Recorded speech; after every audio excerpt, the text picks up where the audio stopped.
welcome to Business Leadership Podcast.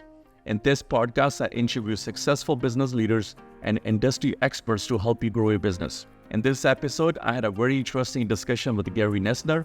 Gary spent 30 years as an investigator, instructor, and negotiator. For 23 of those years, he was at FBI's Hostage Negotiator, eventually becoming the chief of Crisis Negotiation Unit, a position he was the first to hold. During his tenure, Gary was deeply involved in a wide array of crises, everything from prison breaks to airplane hijacking and over 120 kidnapping cases abroad involving American citizens. After retiring from FBI, Gary took on a role of Senior Vice President at Control Risk, where he helped clients navigate kidnap incidents overseas. He now operates as an independent consultant and a speaker, sharing his insights at numerous law enforcement and corporate events globally. Now, Gary's experience has made him a familiar face and a voice in the media. He is featured in documentaries on channels like History Channel, CNN, and BBC. He has been interviewed by major publications, including New York Times and many more. His experiences form the basis of his new book, Stalling for Time: My Life as an FBI Hostage Negotiator, which inspired a mini-series Wacko on a Paramount Network and Netflix, where he's portrayed by actor Michael Shannon. Most recently, Gary is involved with Jumpstart Mastery, an organization focused on enhancing human capacity for self-control and peaceful conflict resolution, especially relevant for today's professionals dealing with the anger, aggression, and violence. With such incidents on a rise worldwide, his insights are more crucial than ever. As a business owner, in every business leadership conversation, we talk about conflict resolution, communication skills, decision process, managing expectations, and relationships. All these skill sets are important, but considering Gary's expertise and his work as an FBI negotiator, where people's lifestyle depends on this skill set, it provides me completely different perspective, where people's emotions are so high and the decisions are very time sensitive. I gained new perspective during my conversation with Gary on this skill set. Hope you take some value away from this discussion as well. If you do, please don't forget to send us your feedback, share this with your friends. Until next time, please welcome Gary Noesner. Hi guys, welcome to Business Leadership Podcast. Today we have a very interesting guest, Gary Noesner. Gary, your book was very interesting and your career has been very interesting. I'm looking forward to learning from you, looking forward to our discussion. Thank you so much for time today. It's my pleasure. I look forward to our chat. Interesting. So let's talk about your journey with the FBI. This program, hostage negotiation, I believe that was developed in 72, 73. I'm trying to think what approach they had before they even built that program. And you were early on one of the pioneers in the program. So what kind of approach they had before even got into negotiating? There wasn't much of an approach prior to New York City and then the FBI copying what is now known as hostage negotiation, crisis negotiations. The police merely demanded that a perpetrator comply and surrender, and if they were met with resistance or were unsuccessful in requesting the person to come out peacefully, then they went in and effected an arrest. And obviously that occasionally resulted in very bad outcomes, whether police officers were injured or lost their lives, or innocent hostages or victims, or the perpetrator himself. So the concept was perhaps we should learn to be a bit more sophisticated in our conversation, in our dialogue with whoever we're trying to convince to cooperate, and kind of lower the tension and the emotion. So the program began to have pretty immediate results. Again, NYPD started it in New York. Captain Frank Boltz and Harvey Schlossberg. The FBI quickly recognized it as a very appropriate means and began to spread it around the country and overseas. The biggest shift, it was primarily a bargaining approach. If the perpetrator wanted a getaway car or money or food, they made them work for it and exchange a hostage for anything they got. So pretty basic quid pro quo bargaining. And then in 1990, I think we led making the shift towards more of a crisis intervention model to reflect the reality that only 10% of what police were negotiating were technically hostage situations, but rather they were dealing with a wide range of people, whether it was suicidal or, a disgruntled employee or domestic relationship gone bad or drug or alcohol abuse, whatever it might be, that the more appropriate set of skills were active listening skills that we borrowed from the mental health community, the teachings of Carl Rogers, Hmm. and that had a pretty dramatic and quick effect in terms of improving outcomes even more. Um, you know, we resolve situations peacefully through dialogue in about 90% of the cases now, according to FBI statistics. Oh, So that's a pretty significant accomplishment and something that is fairly rare in law enforcement processes and procedures. That kind of success rate is fairly unknown. So yeah, it stood the test of time, and it was a great honor to be. I didn't invent this stuff, but to be one of the early practitioners and people who helped spread it around the country and overseas. did you have any interest, Gary? A lot of this negotiating or talking to people is understanding, people other side, understanding human behaviors. Did you had any interest in a psychology side of it, or did you had any background in it? So how did you get to learn all these areas? Yeah, I didn't have an academic background in psychology, but I think it would be fair to say that I was always very interested in that aspect of interpersonal communications and how do we use our words to gain cooperation from someone? How do we avoid conflict? Hmm. And how do we uh, engage in a manner that helps enhance a positive interaction? So that stuff always interested me. And then, of course, being in the FBI, the way you interviewed perpetrators and interrogated, all of that sort of blended in with my regular investigative work and learning more about that. And, it's the old saying, you get more with honey than with vinegar. So, Yeah, our goal in law enforcement is to get cooperation, to get in the FBI, it's to gather information, whether it's from a witness or to get a confession from a perpetrator, to recruit a spy or to get someone in organized crime to cooperate with us, whatever it might be. And all that is basically interpersonal communications. So, you know, I think it became pretty clear that the approaches we had taken weren't quite as effective as they might be until we focused on what we call active listening skills.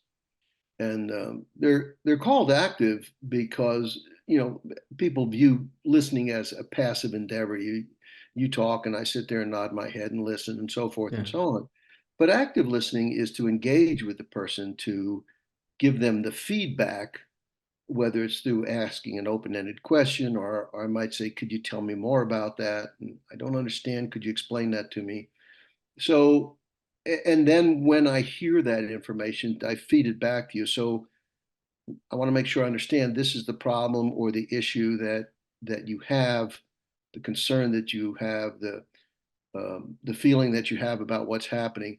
If I'm really good at reflecting that back, then it's a clear pathway to building a relationship of trust. It's not like hmm, you're going to take the police officer is going to take that person home for dinner and exchange Christmas cards, but nonetheless, you come across as non-threatening, non-judgmental. I'm here to try to understand what you're going through and to try to help you. I'm not here to make your day worse.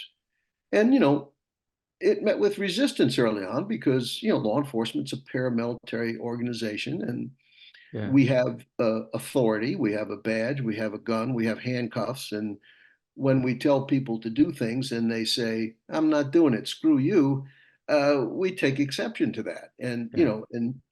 police officers, FBI agents are human beings, and that doesn't sit well with us. So um, in the past, we would be perhaps too quick to discard our verbal judo efforts and segue right into, okay, well, now I'm going to make you do it. Yeah. And that obviously generally leads to more resistance. It's Hmm. what we call the paradox of power. The harder you push, the more likely it is that you get resistance. So Hmm. it's a really good technique, and it's not just for crisis intervention. It's for business. It's for relationships. It's for interaction with your children, your neighbors. Being a good listener and demonstrating to someone out else that you're open to hearing and learning more about what's on their mind is a powerful way to create a relationship. The business guru Stephen Covey uh, put an old truth into an interesting phrase called, first seek to understand and then to be understood. I mean, he Hmm. certainly didn't invent that, but it's a nice way of succinctly explaining the process. My job is not to show up and immediately tell you what I think and what I want you to do, but to invest the time and energy into hearing what you're going through and what you feel about a situation. Earn the Hmm. right, as it were. Now Hmm. it's my turn to make some suggestions or to offer some different perspectives. Yeah. One thing book is very interesting, Gary. One thing I noticed when we're going through, your story after story, very touching stories. You're trying to build a relationship with these people who are in a hostage environment, and I'm trying to understand when every time you got into a situation, the emotions are so high. When emotions are high, not only one side, every side, people you're trying to manage on your side, hostage yourself, there's so much emotions running, emotions so high. And you mentioned active listening, and you're trying to listen and trying to build that relationship with these people and build the trust. How difficult is that when emotions so high and you get to the bottom of the problem and trying to build the right relationships, not the wrong one, and trying to take them to the next step to where they are right now? How challenges that when the emotions are high, nobody's rational around you, and you're trying to make sense of it.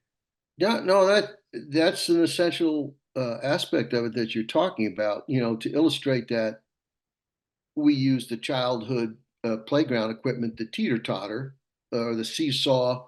When one kid's up, the other one's down, and they push off back and forth. Yeah. But the law of physics are that when one is high, one is low. They can't both be high and they can't both be low. Yeah. So, as negotiators, we show up and emotions are running very high before, and this is rational thinking and behavior, before we can begin to have a full conversation about what we might do to avoid violence and resolve the situation. We have to lower the emotion. And you see what happens when the emotion comes down, the person's ability to think and behave more rationally. I think everyone has experiences in their personal life where they've dealt with a friend, a loved one, a coworker, who knows what, when someone is just, foaming at the mouth, angry, red in the face, something bothers them, whether justified or not. Well, that person's not particularly receptive at that particular moment to a logical idea. A guy's mad because his boss has fired him. He holds a gun to his head. He wants to kill his boss. Well, I can come up and say, if you kill your boss, you're not going to get your job back. That makes Yeah. sense. It's true. It's logical. Yeah. But he's not ready to hear that yet. I have to invest the time in creating a relationship, diverting his attention away from his boss, trying to find out what the issues are, and eventually, see if we can come to some equitable solution where he has some way to address his grievances other than homicide.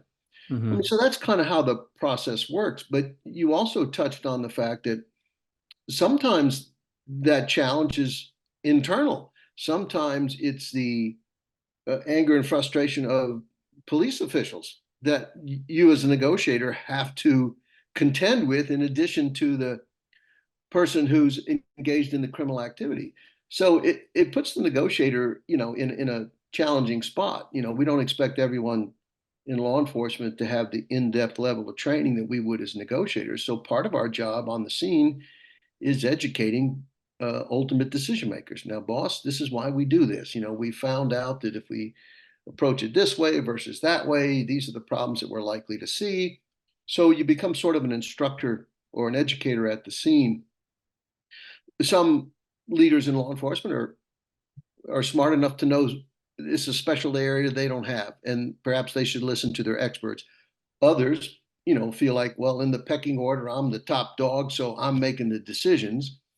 As sort of an expression of demonstrating power and control and strong leadership. But that can be counterproductive in some of these cases. So all of that can serve to complicate a cohesive response to a crisis event. Wow. and different outcome comes out of these, right? So Yeah. it looks like you're managing expectation from one side, that your side, and then you managing the person other side, and in the middle, and trying to, have you given during the situation most time, have you given that authority to make a decision right on a spot, or do you have to go through levels of approval before you can? I'm thinking about the case of Charlie, where he was asking for a helicopter. Did you have to go through a hoops to get that approved, or what? Were you given that right on the spot, Gary? You go with whatever you think is right. One of the No, you have to get approval. One of the tenets of negotiations is the negotiator presents himself or herself as having limited decision-making authority. And I'll give you a good example. Back in the 80s, I worked a hijacking in Algiers, and the hijackers wanted to speak to a government official. So the vice president of the country walks out to the plane and talks to them. Way too high, way too much authority. It would have Mm-hmm. been better to have Sergeant, Muhammad go out there. And the guy said, well, we want this and we want that. And these are our demands. And the sergeant could say, okay, well, I'm not in a position to say yes or no, but let me go back and talk to my boss, see what he has to say, and then boom, boom. So we slow it down, we buy time, we don't come across right away and say, that's never happening. That's a stupid demand. You're not going to get that. I Mm-hmm. mean, that's not helpful. So we build in that delay and that limitation of decision making. But also, in the law enforcement context, at least, the on-scene commander, whoever he or she is, chief, the sheriff, the special agent in charge, they are indeed the ultimate decision maker.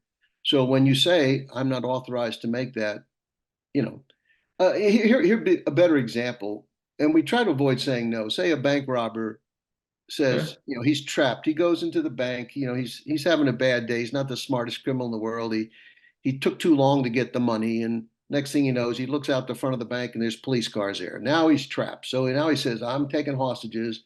If anybody comes in there, I'm going to kill a hostage." And then he gets around to saying, "I want a getaway car, and I want it out here in 20 minutes or 15 minutes, and I'm going to take these hostages and drive down the road, and I'll let them go." Well, that's not going to happen. You Yeah. know, but the negotiator's not going to say, "Are you kidding me?"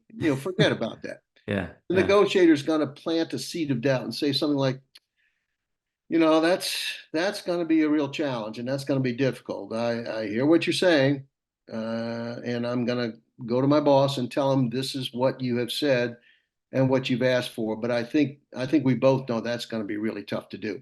Now, I Mm-hmm. haven't said no to him, but I've totally dampened his expectations. And Mm-hmm. and you might come back later at certain times. We're going to have to work out something else. My boss is just not going to. It's just not safe to. There's too many people out here. You drive away in a car, somebody's going to get hurt. We just can't do that. What happens when somebody holds hostages? They feel empowered. Okay. By threatening the life of this hostage, I can make you do whatever I want. I'm in control. Mm-hmm. And that's when we slow the process down. We make them work for everything they get. After the passage of time, and this is why my book's titled Stalling for Time, Mm-hmm. they come to the realization that they're not as powerful as they thought. They can't make us jump whenever they say jump, and they're not in as much control.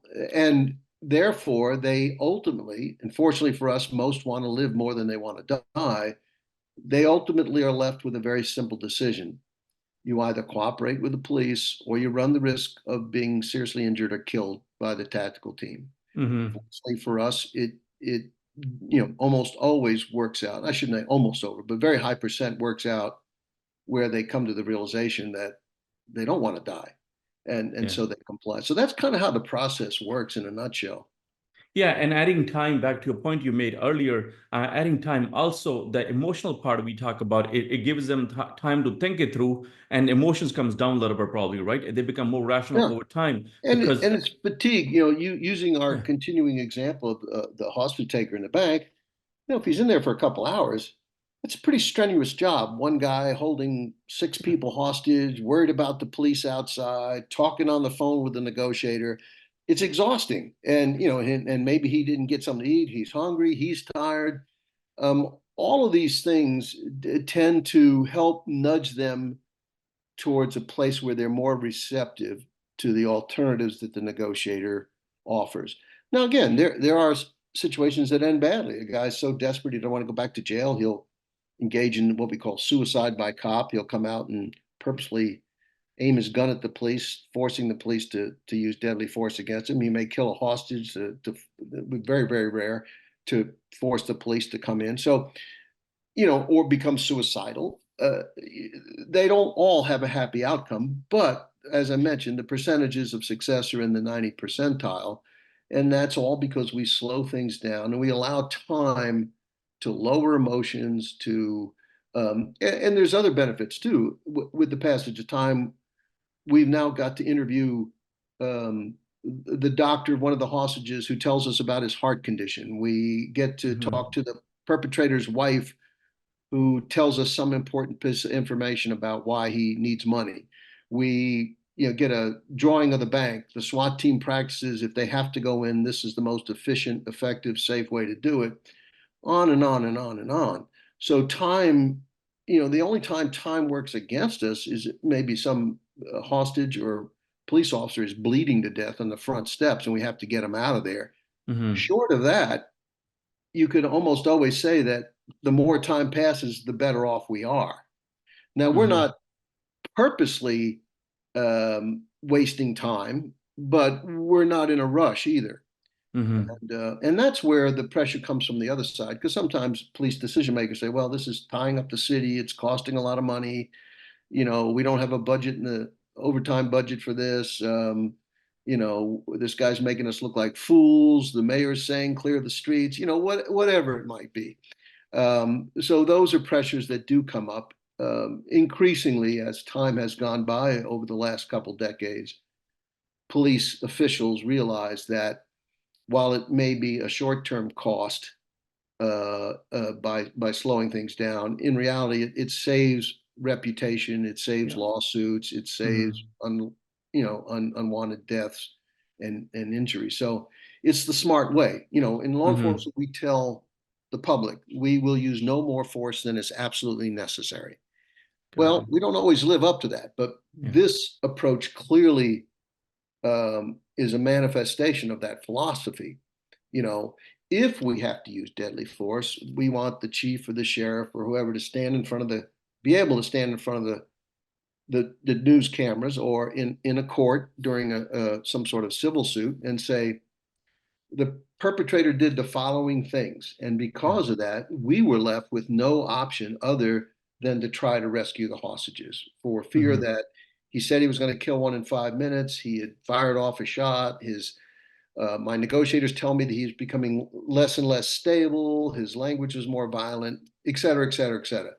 We can have a set of articulable facts that we can present to the public or a jury or the court of public opinion saying, this is why we were left with no alternative. And I think when we do that and invest the time so that we're trying to resolve it peacefully and only use force when we have no other choice, the public will support law enforcement when we do that. When we just get there and say, this guy's a jerk, let's go get him, and it has terrible consequences, that's pretty hard to defend.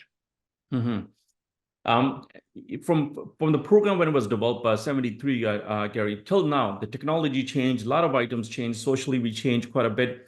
Does the program a little bit change? Big part of that, what we're talking about is the communication other side, right?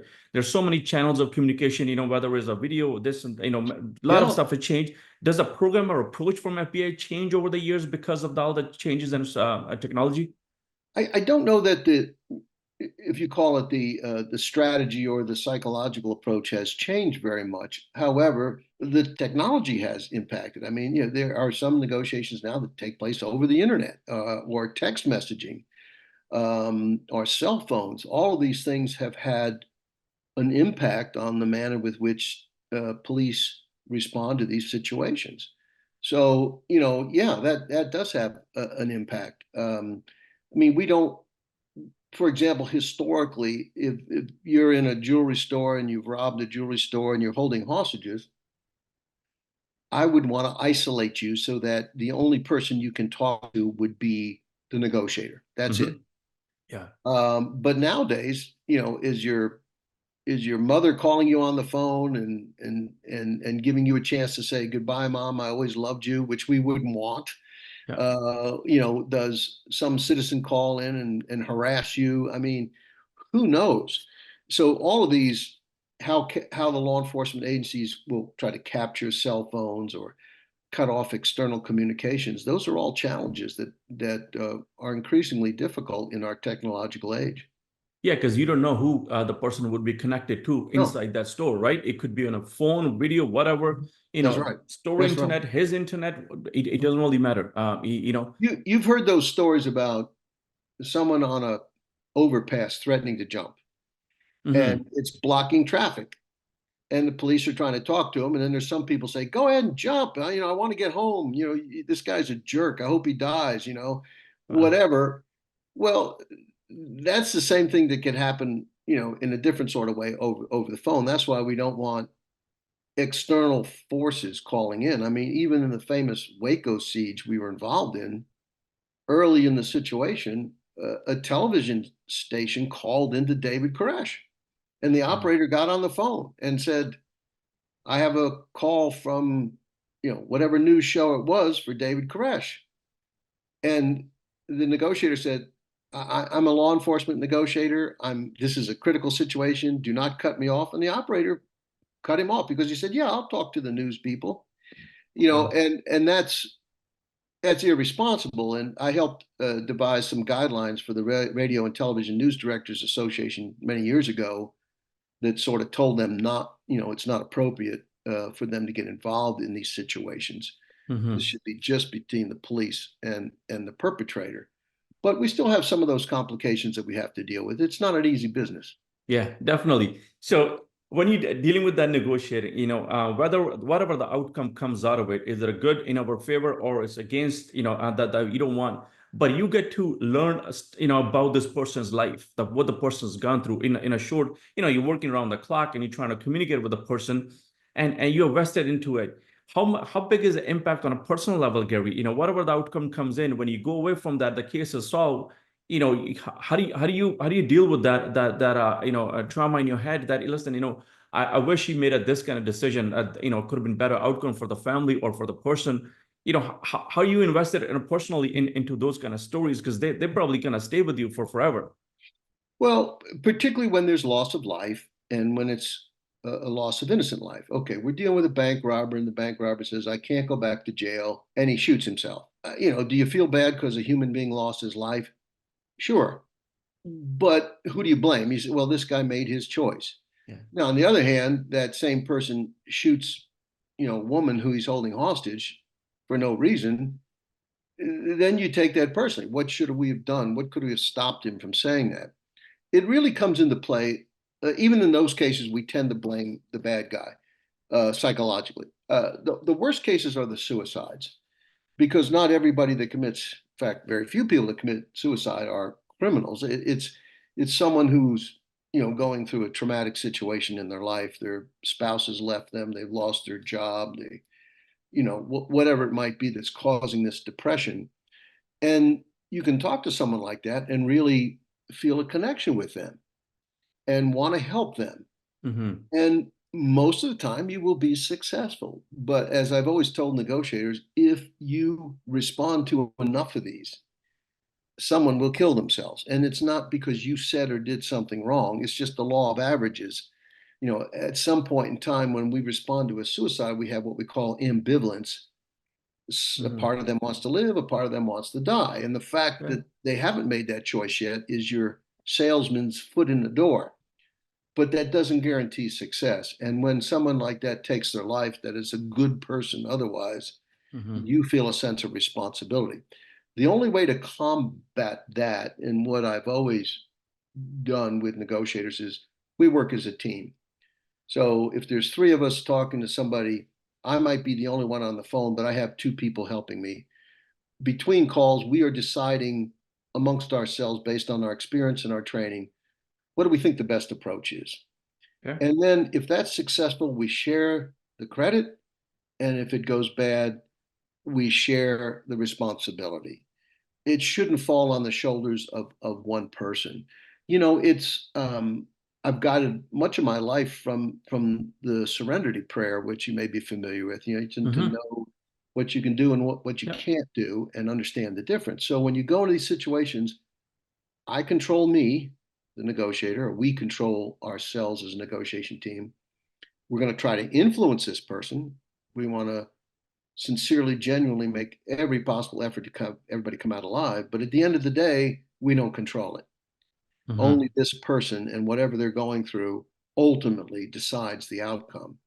And I think if you understand that and you embrace it, it helps you to weather those uh, storms that arise when a situation just ends tragically.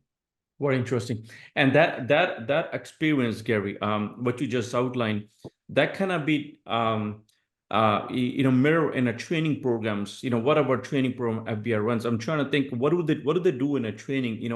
How do they prepare people for this kind of situation, what you just described? Do they have something kind of, simulation environment where they walk people through some of those, what the experience you had? They're not going to bring to the same level, but some sort of in the training, or this is just a book training. They just walk you through the book programs. Hey, listen, this is what it's supposed to be. No, I mean, there's a great deal of simulation training, role playing, as we call it. In the FBI Academy, where we run our 2 week national crisis negotiation course, has a fake city there. You might have heard of it. It's called Hogan's Alley. You know, it's got a Okay. bank and a pharmacy and a hotel and, you know, a number of other tenement buildings and so forth. We actually take the negotiators there and we have role players and we put them in scenarios Okay. where they are actually engaging in the skills that they've learned.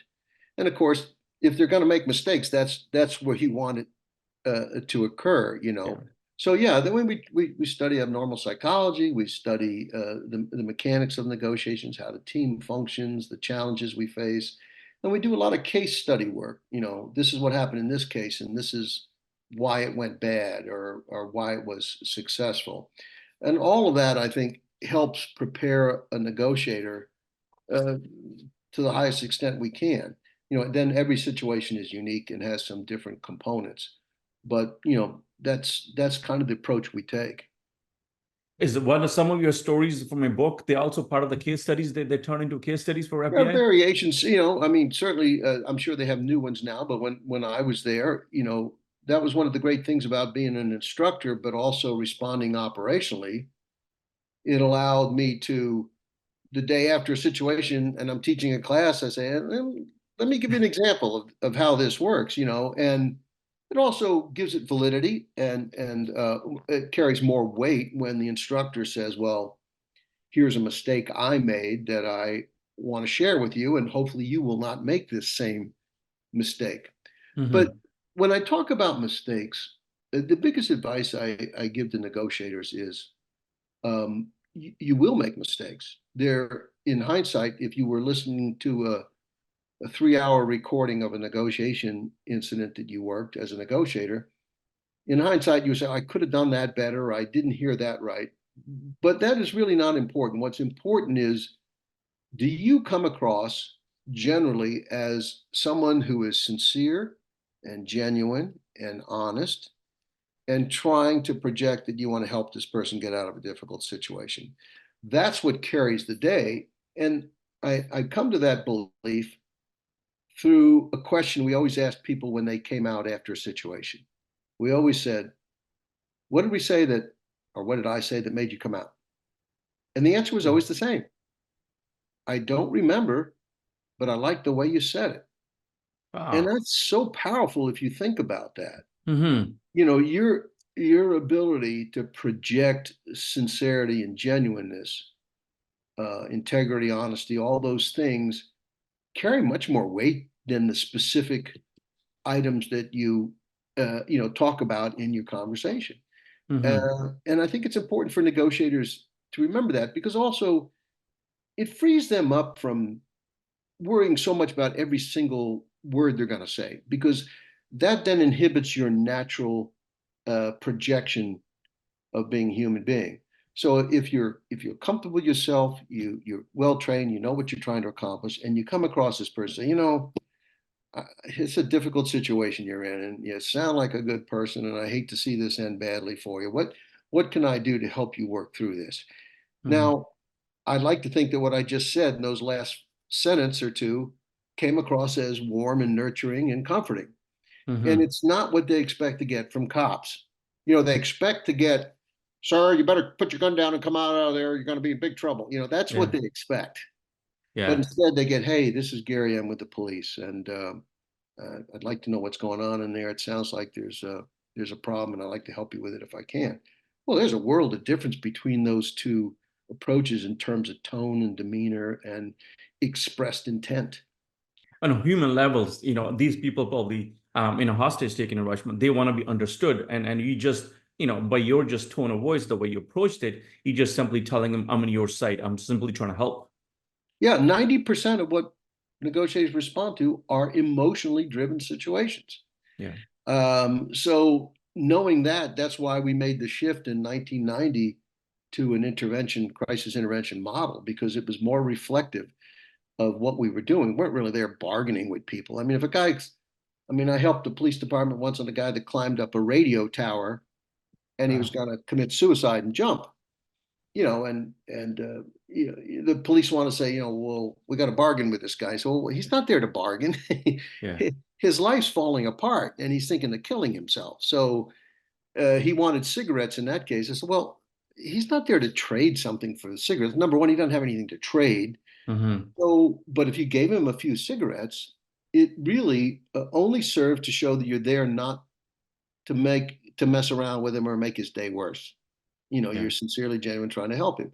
So these are the things we have to think about clearly. Historically, the police have embraced the quid pro quo bargaining model, but it's not always appropriate in a pure hostage situation. Yeah, if somebody has a very specific demand that they can't get on their own, we don't give into that demand unless they give us something back. But that's not mostly what we're dealing with. Mm-hmm. Very interesting. So definitely, let me bring it to a lighter note, a little bit on a business side, Gary. Business is all about people as well. Whether we're dealing with the vendors, we're dealing with the partners, we're dealing with the employees or customers, all around people. Right.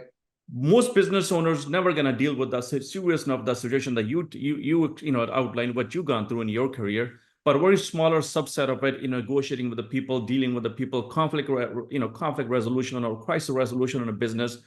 What are some of the quality you think of that they need to work on, at least build a little bit in themselves, or use that as a professional development so they can be better at the job what they're trying to do?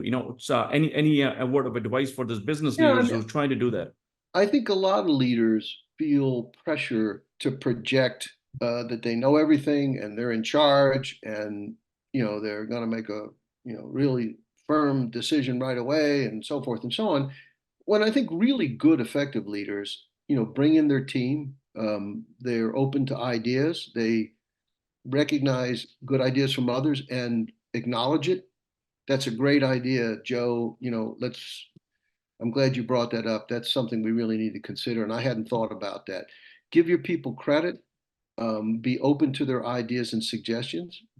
Be aware that you may have to accept some criticism sometimes. That's Yeah, okay. Learn from it. Grow from that. So I think that's important. Everything in business is about relationships. It's all yeah, about relationships. And I think in business, too many people think in terms of is ours the most competitive price? Can I make a strong argument about our deliverables and the quality of our product? Well, that's all important stuff. But that ultimate decision may be made because that client has a good feeling that you're a good, honest company. And when a problem arises, you're going to be on it and you're going to fix it because problems always arise. They always yeah, do. yeah. And you have to say that's what you get with us. Hmm. We can't promise you there'll never be a problem, but we can promise you that we'll fix any problem that arises right away. And you got to follow through on that, of course. But I think doing things that encourage input from the team, if you put all the burden of decision making and thinking about strategy on your own shoulders, you're selling yourself short when you have perhaps a much broader talented team that can bring into consideration these different ideas. I tell several stories about that in our work where Sometimes you can get a really great idea from somebody that might be quite junior, but it could be like, oh my gosh, that's an epiphany. That's why didn't I think of that? Yeah. That's fine. That doesn't say you're weak as a leader. You're actually strong from being open to those ideas. Yeah. Now, there comes a time as a leader where you can get into analysis paralysis. There comes a time where I've gotten everybody's input and I appreciate your ideas and thank you for your candor and frankness, but this is my decision, and that's fine. But as long as you've taken that prior step of giving people the opportunity to provide you with their ideas and thoughts, people, they just want to be listened to and understood and Hmm. appreciated. I found even as a boss in the FBI, when, occasionally I'd have somebody come in with an issue or a complaint, I very rarely had to solve that problem. I just had to listen, Yeah. and acknowledge and demonstrate that I understood what they were saying and why it upset them or didn't meet their expectations, whatever it might have been. I mean, that's an important key. I mean, people, want to be understood and they want to be appreciated and they want to work Yeah. with people that they like and respect.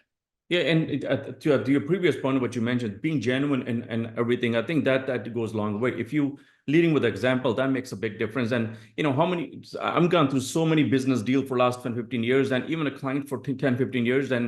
And if I ask him, hey, what is something you can pinpoint why we work to start working together? It's back to the same thing what you just mentioned. They cannot pinpoint what was a point when they made a decision, but is how we presented everything, how we came across, how we presented, how we explain things to them, and that's what built the trust. And I think it's very hard to pinpoint what you just previously mentioned, but it's genuinely showing interest on somebody's business and showing them, hey, listen, we can solve this problem together. I think goes a long way, whether it's with the client, with the customers, or with the business leaders, right?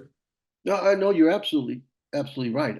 It's a little bit different from what you're saying, but I remember when my children are all grown now, but when they were looking for colleges and I take them to different schools to look at, to consider, each of them, when they got to a certain place, they said, this is the place.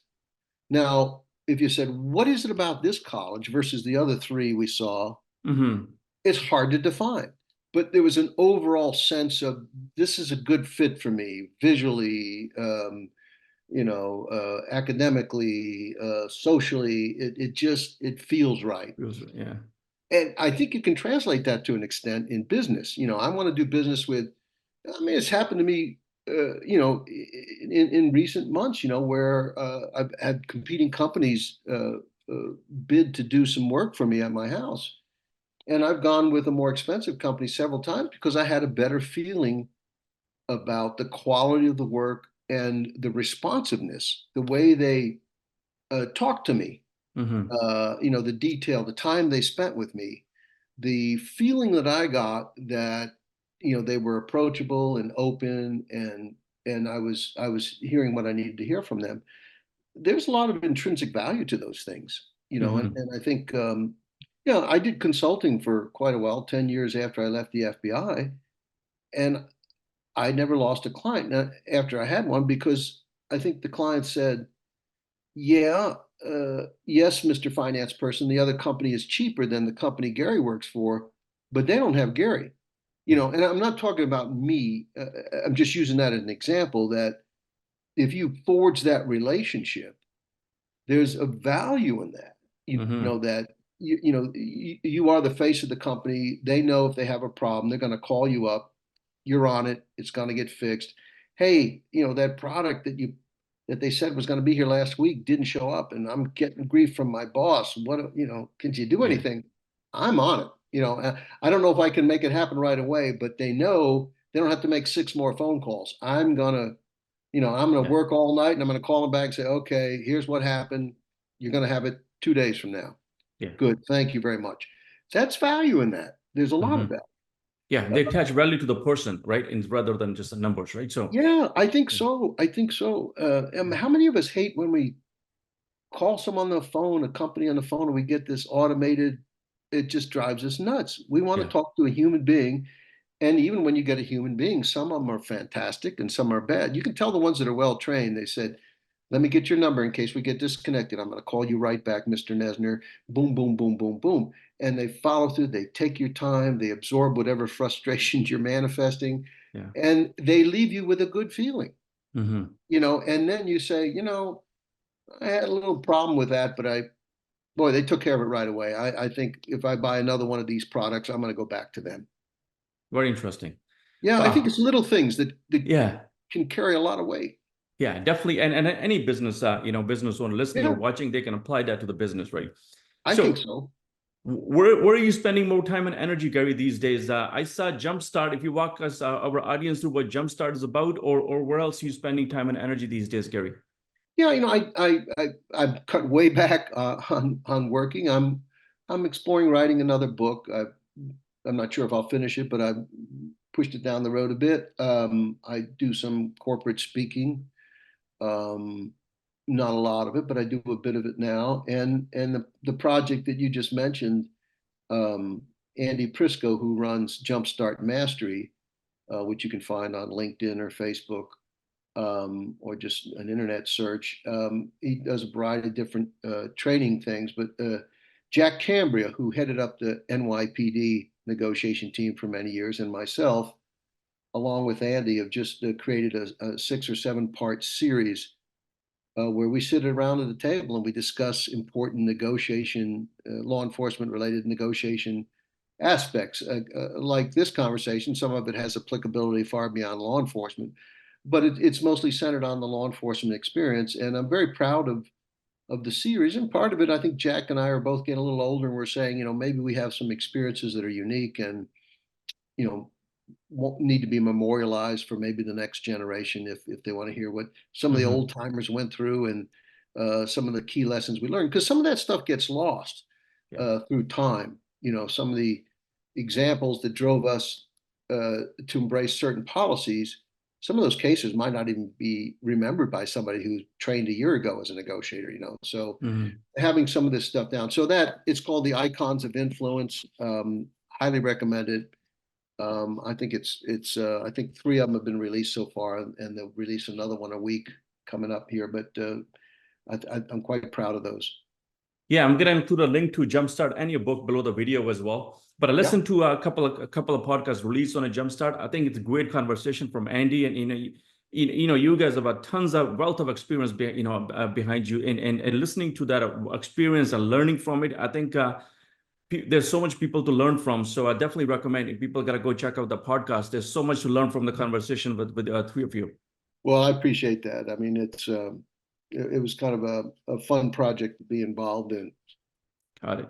So business leader who are watching, who are listening to Gary, definitely gonna recommend they gotta reach out to you. What's the best way to connect with you, Gary? Yeah, I mean, I have a website, GaryNoesner.com, that has contact information, but I'm happy to get a direct email just at gnesner@gmail.com.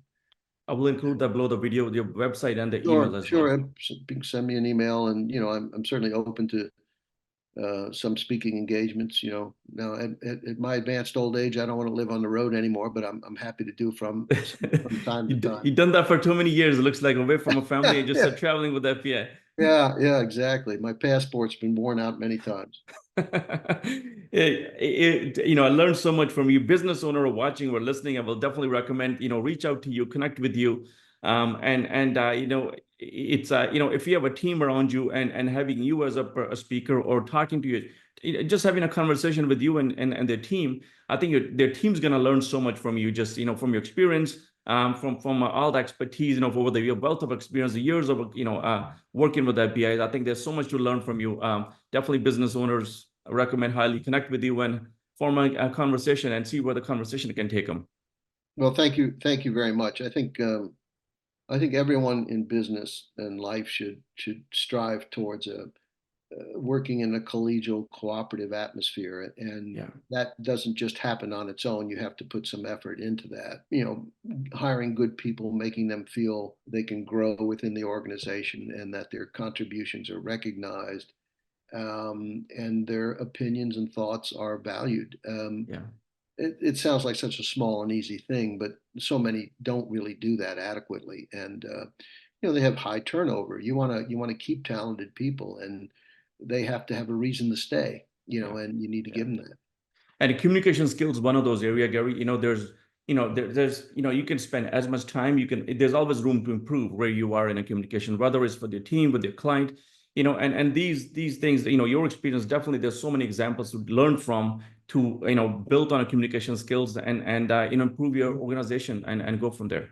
And if do I leave, as we wrap this up, and I leave, just a quick overview for any listeners. If you are engaging with someone, an individual or a team, when you communicate, when we say active listening, your responses should um, be a restatement of content and a reflection of feeling. So just remember those two things. Okay. So there's two parts of it. When you're telling me something that's important, a project you're working on, a problem you've encountered, whatever it might be, when I repeat back to you, I say, so let me make sure this is what happened, this is the complication that you're trying to deal with. And the second part, and because this has happened, it's just driving you crazy and it's keeping you from doing your other work and it's upsetting and causing you not to sleep and making you work long hours and it's upsetting your family.